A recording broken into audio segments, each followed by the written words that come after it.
¿Cómo les va? Bueno, nos encontramos nuevamente aquí en este ciclo de clases asincrónicas para el módulo de traumatología de clínica kinefisiátrica médica de la sede de Santa Fe. Aquí en esta oportunidad vamos a continuar desarrollando la unidad 3. En esta clase vamos a proseguir a mencionar los diferentes factores de riesgo y formas de presentación secundarias eh, relacionadas con el síndrome del túnel carpiano, para luego continuar con algunas apreciaciones de características clínicas y el diagnóstico clínico de estos pacientes. Bueno, vamos a volver a compartir pantalla.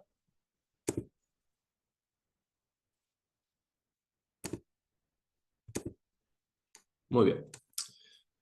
Bueno, el síndrome del túnel carpiano, como decíamos en la clase anterior, de tipo idiopático, sigue siendo el diagnóstico más común para este trastorno, o la forma de presentación más común de este trastorno. Sin embargo, se han dilucidado algunos factores de riesgo que están asociados al desarrollo de este cuadro, dentro de los cuales se han informado que movimientos repetitivos de la muñeca y de la mano en posturas prolongadas durante los extremos de flexión o extensión de la muñeca, el uso repetitivo de los músculos flexores, es decir, la flexión metacarpofalángica o la prensión, y la exposición a vibración, son los principales factores de riesgo y componen a los factores de riesgo ambientales, los cuales toman mayor preponderancia a la hora de establecer una asociación con el inicio de este cuadro. Recuerden que no es lo mismo decir causa-consecuencia que decir asociación. Entonces, estos factores han sido asociados con el desarrollo de este cuadro y, como decía antes, los factores de riesgo ambientales, es decir, estos que tienen que ver con los movimientos repetitivos y extremos de movimiento de la muñeca y de la mano, son los factores de riesgo que mayor preponderancia tienen a la hora de poder interpretar una asociación con el inicio de este cuadro.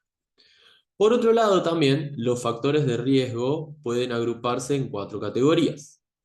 Encontramos a los factores de riesgo extrínsecos, los cuales afectan al nervio mediano, ya sea dentro o fuera del túnel carpiano, como por ejemplo el embarazo, como por ejemplo la menopausia, la obesidad, las insuficiencias renales. ¿Bien? Por otro lado, encontramos a los factores extrínsecos que alteran el contorno del túnel, como por ejemplo las fracturas de muñeca, ¿bien? Por otro lado, encontramos, o sea, es decir, aquellos factores que alteran la anatomía del túnel carpiano. Por otro lado, encontramos a los factores intrínsecos en el nervio, y un claro ejemplo de esto son las lesiones de aspecto tumoral o las masas ocupantes de espacio o los tumores.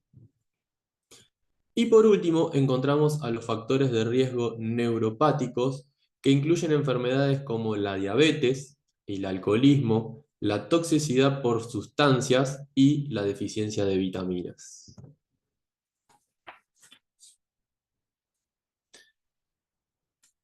Antes de pasar a la siguiente diapositiva, tenemos que comprender que los factores de riesgo son características que posee el individuo que lo hace más susceptible de desarrollar el cuadro.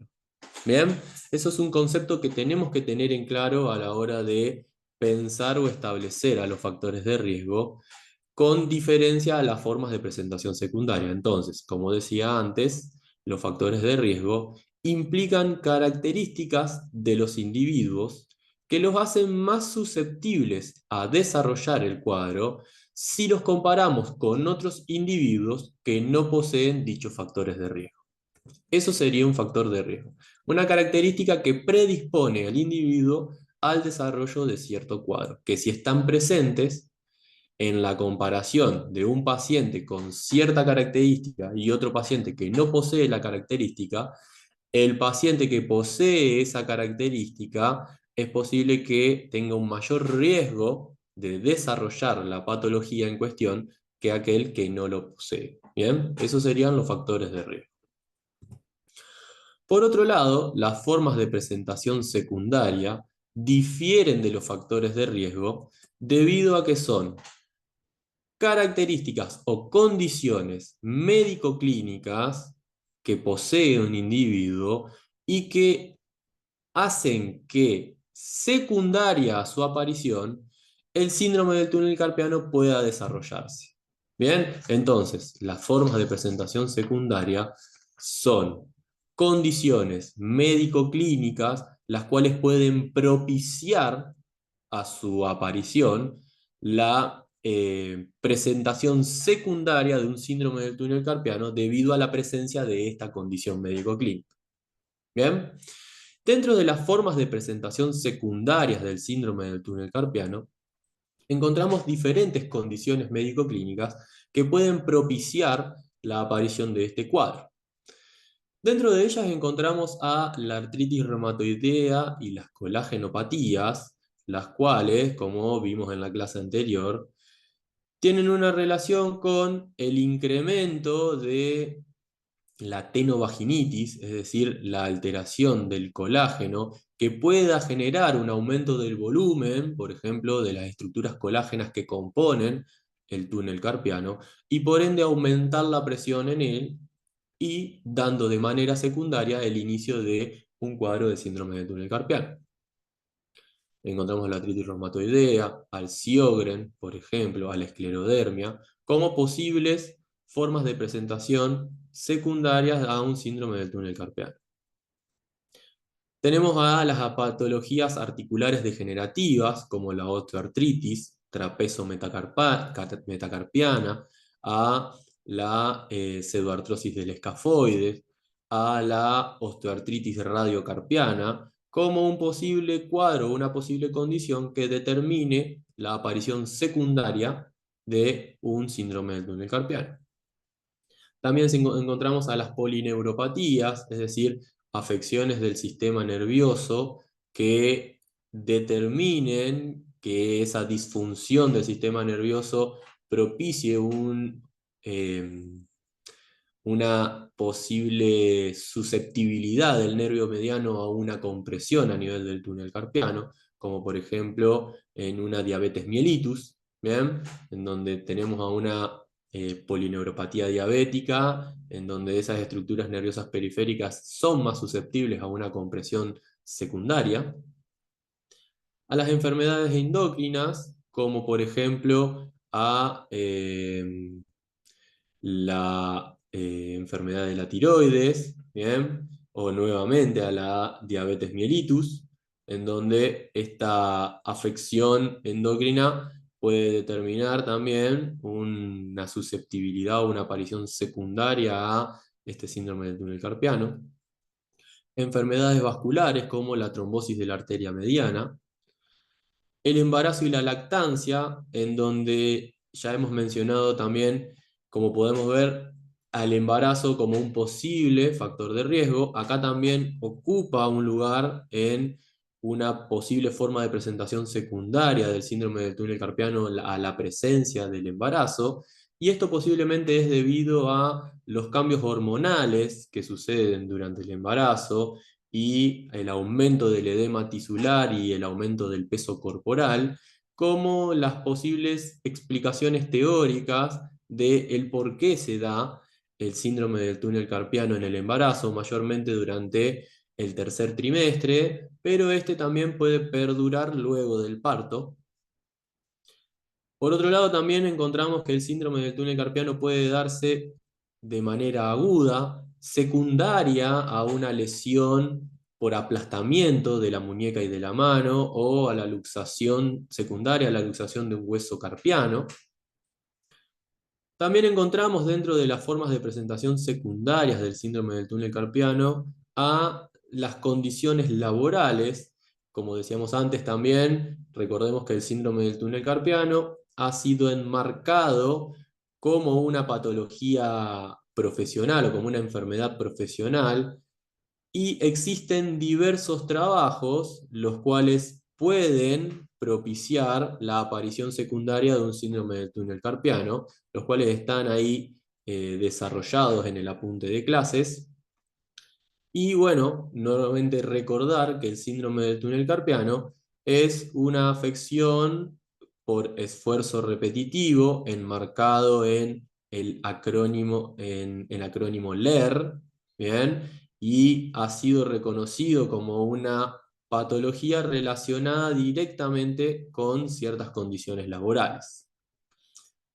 Y por último, encontramos al síndrome de doble atrapamiento o doble crash syndrome, el cual ha surgido como una hipótesis diagnóstica, no es un diagnóstico reconocido, sino que es una hipótesis diagnóstica, la cual ha surgido a partir de la presentación frecuente de pacientes con síndrome del túnel carpiano en asociación a radiculopatía cervical o a cambios a nivel de las estructuras cervicales.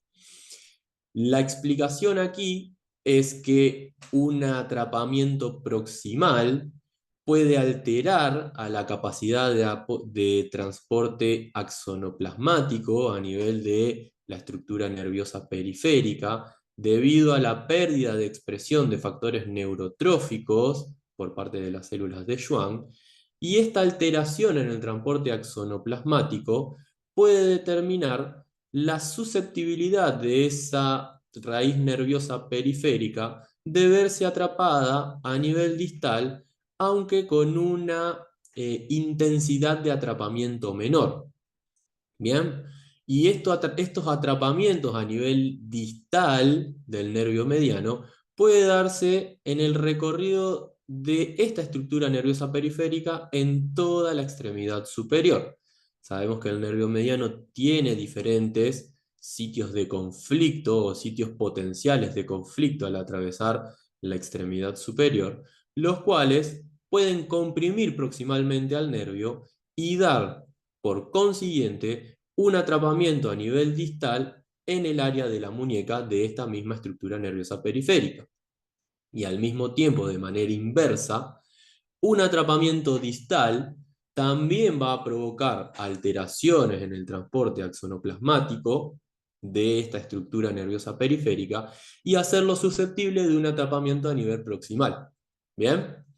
Por eso la teoría del doble atrapamiento es una teoría interesante, es una teoría llamativa, que tiene cierta plausibilidad biológica a la hora de explicar las presentaciones variadas de síndrome del túnel carpiano, en donde este nervio periférico, el nervio mediano, puede haberse atrapado en diferentes sitios potenciales de conflicto y puede haberse atrapado, valga la redundancia, tanto a nivel proximal como a nivel distal, y que alguno de esos atrapamientos pueda hacer más susceptible a este nervio mediano de ser atrapado en algún otro sitio de conflicto de todo su recorrido. ¿Bien?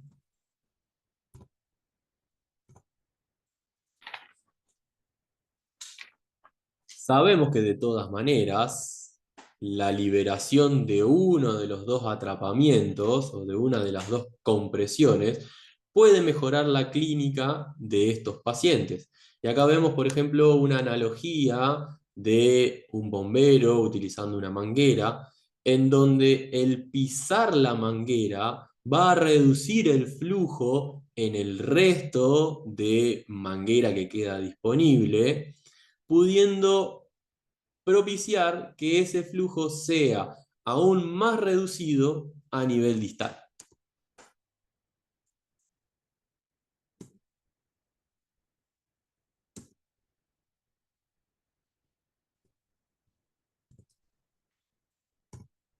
Muy bien. En relación a la presentación clínica del síndrome del túnel carpiano, las principales características clínicas que representan a esta afección musculoesquelética son la presencia de dolor, parestesias o disestesias. La diferencia entre estos conceptos es que las parestesias son la sensación de hormigueo no desagradable, ¿bien? Y las disestesias son la presencia de hormigueos desagradables, ¿bien? Y entumecimiento a nivel de la mano y de la distribución distal del nervio mediano, ¿bien? Los tres primeros dedos que mencionábamos en la clase anterior. Por otro lado, también estos pacientes van a destacar la presencia de empeoramiento de los síntomas durante la noche y suelen mencionar la aparición de un fenómeno denominado flick sign o fenómeno de sacudida de las muñecas, el cual suele ser pactognomónico de un síndrome del túnel carpiano y refleja la reducción de la microcirculación intraneural que al sacudir las muñecas mejora ese fluido sanguíneo en el nervio mediano y permite el alivio de los síntomas posterior a sacudir las muñecas. Es decir, los pacientes hacen esto, ¿bien? Ese sacudir las muñecas fisiológicamente representaría un incremento de la llegada de sangre a el espacio endoneural. Entonces, la aparición o el relato del fenómeno de flick sign es un dato relevante a la hora de intentar unir las piezas del rompecabezas de la presentación clínica de estos pacientes.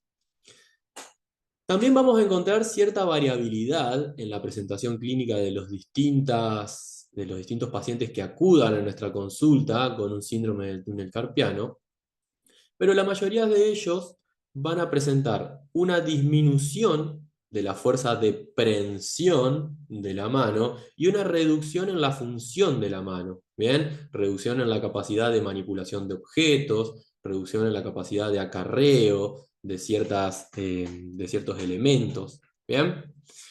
Pero, como les decía, muchos de ellos también van a presentar variabilidad en relación a la sintomatología, porque hay pacientes que van a relatar síntomas fuera del recorrido del nervio mediano, como pueden ser síntomas en la mano completa, es decir, no solamente en los primeros tres dedos, sino que en la mano completa, síntomas relacionados al túnel carpiano, pero que se representen en el antebrazo, en el codo, en el brazo, en el hombro, hasta inclusive en el cuello. ¿Bien? Por eso es importante evaluar digamos, evaluar todo el recorrido del nervio mediano a nivel de la extremidad superior y tener en cuenta las diferentes estructuras que puedan también generar compromiso de este nervio a lo largo de la extremidad superior. También estos pacientes suelen relatar la presencia de edema o sensación de hinchazón en sus manos, los cuales pueden no ser observados objetivamente a la hora de evaluarlos. También, dependiendo la etapa en la cual se ubiquen esta presentación clínica del síndrome del túnel carpiano, algunos de los pacientes se pueden presentar con atrofia en la eminencia tenar. También hay pacientes que van a presentar síntomas solamente posteriores a algún trabajo manual excesivo y que luego del descanso puedan resolverse, que a la hora de realizar el examen físico de estos pacientes pueden que no sean reproducidos de manera objetiva, pero estos pacientes que presentan estas características clínicas son considerados como pacientes que cursan con un síndrome del túnel carpiano dinámico, el cual o los cuales suelen verse ampliamente beneficiados de un tratamiento conservador. Y por último también es importante clínicamente clasificar a los pacientes que presentan síndrome del túnel carpiano a partir de sus signos y síntomas clínicos en tres etapas, ¿bien? Porque la presencia de estas tres etapas también puede determinar qué tipo de decisiones terapéuticas tomemos en conjunto con el paciente a la hora de abordarlos. Y encontramos que estas tres etapas clínicas del síndrome del túnel carpiano pueden basarse en las características clínicas que estos pacientes nos relatan. En la etapa 1, los pacientes relatan que poseen despertares durante la noche, en donde existe adormecimiento y hormigueo molesto que va desde la mano hacia el hombro, relatado muchas veces como un dolor severo, ¿bien? Lo cual es conocido como braquialgia parestésica nocturna. Esta presencia de síntomas durante la noche suele persistir también durante la mañana y mantener cierta sensación de rigidez a nivel de la mano. En la segunda etapa, los pacientes empiezan a relatar que los síntomas persisten durante el día y también mencionan que algunos objetos suelen caerse de sus manos debido a la presencia ya de cierta alteración motriz por la incapacidad de percibir sus dedos a la hora de manipular estos objetos. Entonces, la etapa 2 se caracteriza principalmente por el inicio de la afección motriz de este cuadro. Y por último, en la tercera etapa, o en la última etapa de signos y síntomas de esta clasificación, encontramos la presencia de atrofia en la eminencia tenar, en donde estos pacientes suelen responder de manera negativa a la descompresión quirúrgica del túnel carpiano. Aquí vemos una posible explicación de por qué algunos pacientes pueden presenciar o experimentar síntomas en la palma de la mano completa, debido a que a nivel eh, de las raíces terminales del nervio cubital y del nervio mediano, puede haber cierto entrecruzamiento de de esas estructuras nerviosas terminales, en donde las anastomosis entre los nervios digitales propios y comunes del nervio mediano y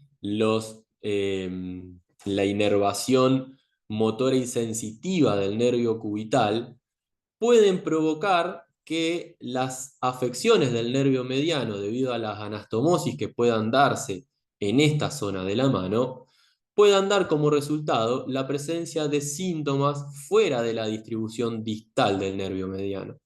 ¿Bien? Entonces, esa podría ser una posible explicación de por qué algunos pacientes pueden experimentar síntomas también en el recorrido del nervio cubital a nivel de la palma de la mano.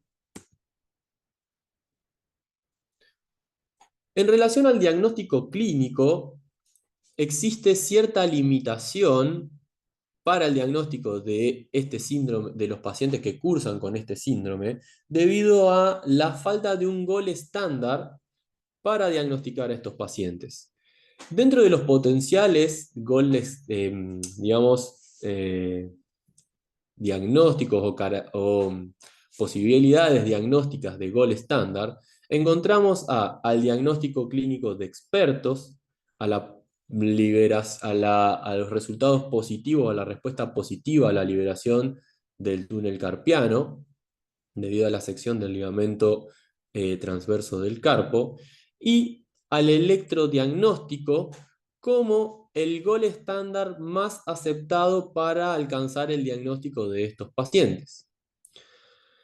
Pero el electrodiagnóstico es una medida o una herramienta diagnóstica que puede tener gran cantidad de falsos positivos y negativos, a pesar de ser el estándar de oro más común.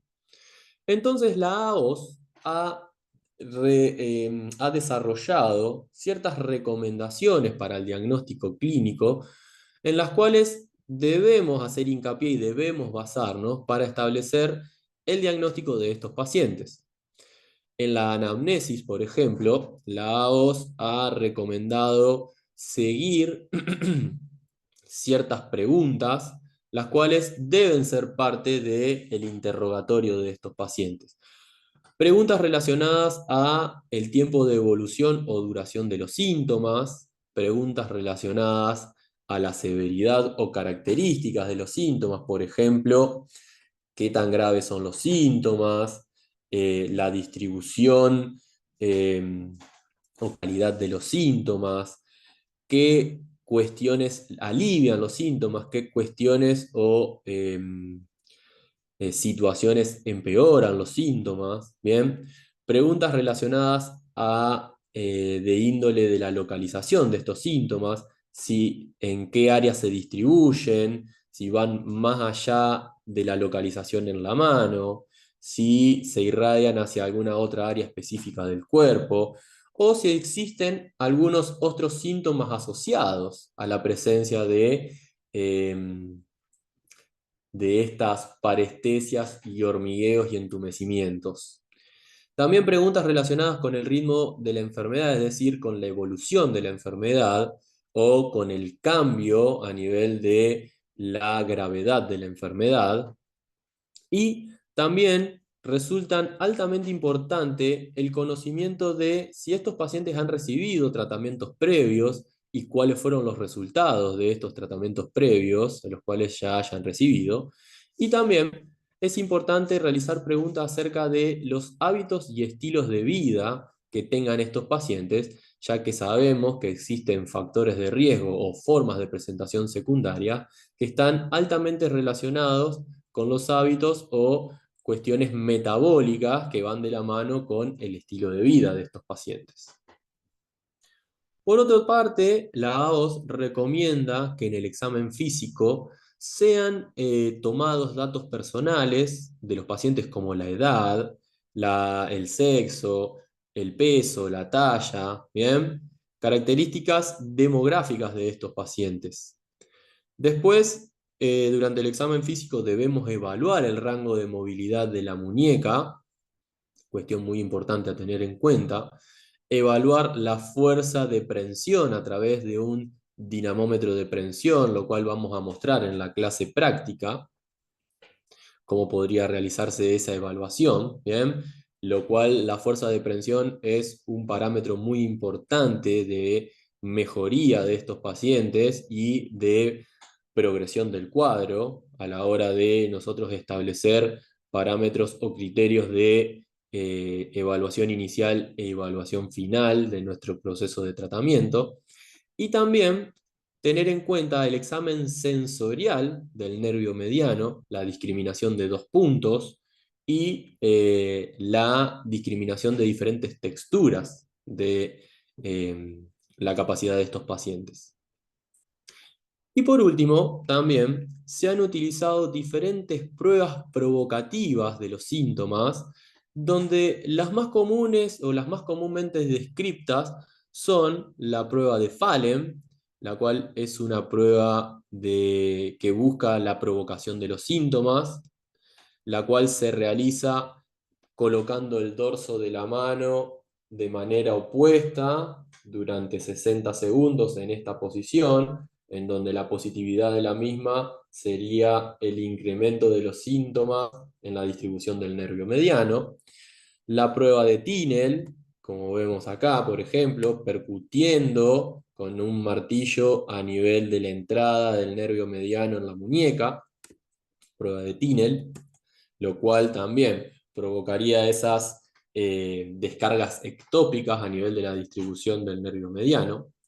Por otro lado, también algunas pruebas no tan descriptas de manera frecuente, como la prueba de compresión de Durkheim, que la podemos observar aquí, a la derecha arriba, ¿bien? En la cual se ejerce una compresión durante 30 segundos a nivel del túnel carpiano y se espera la reproducción de los síntomas para determinar la prueba como positiva, la reproducción de los síntomas en el recorrido del nervio mediano. Bien, acá volvemos a ver Tinel, acá vemos Fallen, ¿bien? La prueba de fuerza del oponente del pulgar, en donde se ubican los pulpejos del dedo pulgar y el dedo meñique de manera, eh, de manera opuesta, en donde el terapeuta va a buscar separar ambos pulpejos de dedos, en donde sabemos que es una prueba que no aísla la contracción del oponente del pulgar solo, sino que evalúa la fuerza de toda la eminencia tenar, ¿bien? Pero es una prueba relevante.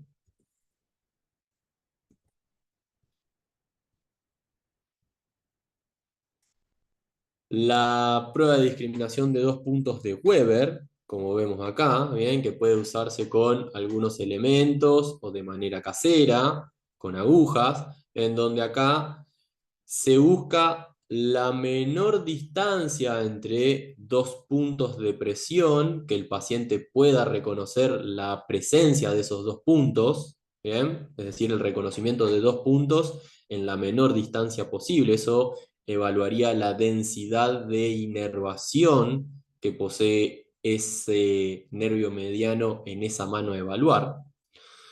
Vibrometría, por ejemplo, como podemos ver en este elemento acá, ¿bien?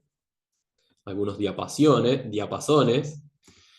Y bueno, acá como les decía previamente, evaluar la fuerza de prensión a través de diferentes dinamómetros, ya sea de prensión de la mano o de fuerza de los diferentes músculos de la eminencia tenar. Y por último, encontramos también a una prueba de alto aporte clínico, como decíamos en la clase anterior, que es la prueba por tensión o la prueba de provocación del nervio mediano, en la cual se evalúa la mecanosensibilidad del nervio mediano a nivel de la modificación de diferentes parámetros articulares, los cuales buscarían poner en tensión de manera segmentaria al nervio mediano en todo el recorrido en la extremidad superior.